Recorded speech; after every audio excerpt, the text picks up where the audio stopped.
Bem-vindos a mais essa nossa conversa. Hoje, seguindo o caminho da liturgia, a gente vai olhar para umas leituras, nossa, que falam fundo sobre as lutas que transformam, sabe? E também sobre a confiança que segura a gente e a compaixão que nos move. Isso mesmo.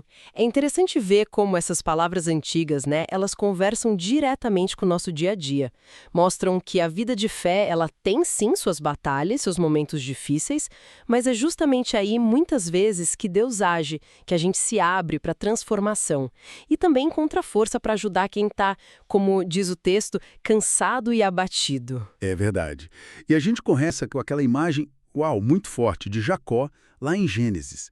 Ele passa a noite inteira lutando com um ser misterioso. E o curioso é que ele sai ferido, né? Mancando, mas ele sai também com uma bênção e um nome novo, Israel, que significa aquele que luta com Deus. O que essa luta toda nos diz hoje, assim? Olha, o ponto central aí, para mim, é que a mudança do Jacó, a transformação dele, não acontece apesar da luta. Acontece por causa dela. E por causa da ferida que fica. Ele não desiste, né? Ele se agarra ali buscando a bênção.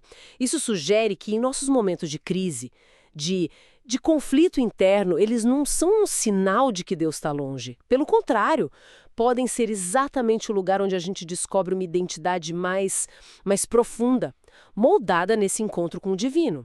A marca fica, mas como um sinal dessa transformação. Isso ressoa muito forte.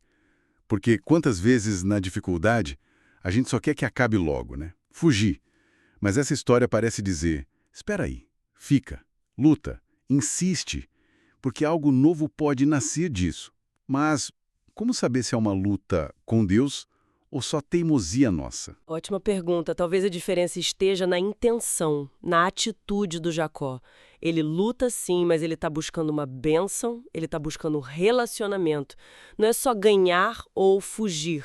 É uma luta que vira oração, sabe? Um diálogo, mesmo que seja doído, é reconhecer que o sagrado está ali, mesmo no meio do aperto, e perguntar: Deus, o que eu aprendo com isso? Como eu cresço aqui? Faz todo sentido.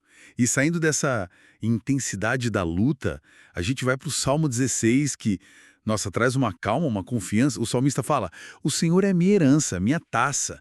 Com ele aqui do meu lado não tropeço. É quase o oposto da luta, né? É diferente, sim, mas talvez seja o resultado daquela luta bem vivida, sabe? É uma confiança que não vem porque não tem problema.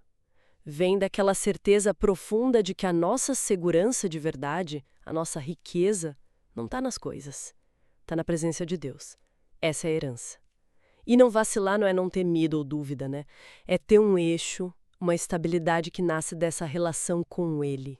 Num mundo que valoriza tanto o ter, o status, essa ideia de Deus como herança é muito forte. Libertadora mesmo. Como a gente pode, sei lá, cultivar isso no dia a dia? Olha, uma coisa simples, mas que faz uma diferença enorme é praticar a gratidão. Mas não só agradecer pelo óbvio, sabe? É reconhecer mesmo ativamente a presença de Deus nos detalhes, nas pessoas, na força que a gente tem para seguir. Quem sabe no fim do dia parar um pouquinho e pensar: onde eu vi essa herança divina hoje? Algo além do material. Boa dica. E essa confiança parece que transborda ali no Evangelho de Mateus, na figura de Jesus. Ele está andando, vê as multidões e o texto diz que ele sentiu compaixão, porque elas estavam cansadas e abatidas como ovelhas sem pastor. Não é pena, né? É algo que mexe com ele por dentro. Exatamente. A compaixão de Jesus nasce de um olhar que vai fundo. Ele percebe a raiz do sofrimento daquelas pessoas. A falta de rumo, de cuidado. E essa compaixão não fica parada. Ela vira ação. Ele ensina, ele cura e mais, ele chama outros para essa missão. Pede para rezar por mais trabalhadores para a colheita.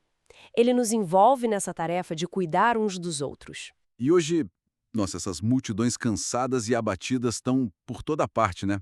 Às vezes do nosso lado, na nossa família, ou até dentro da gente mesmo.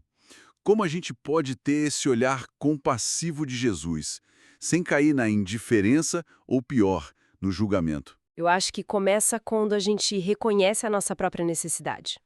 a nossa própria fragilidade, sabe? Quando a gente se percebe também precisando de compaixão, de orientação, fica mais fácil olhar para o outro com empatia. E daí os gestos podem ser simples.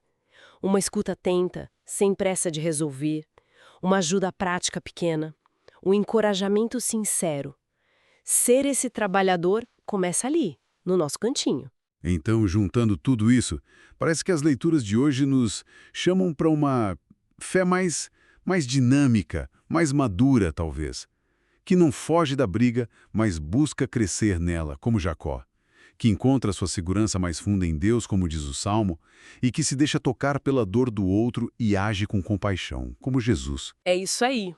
Uma fé que abraça a vida como ela é, com as lutas e as alegrias.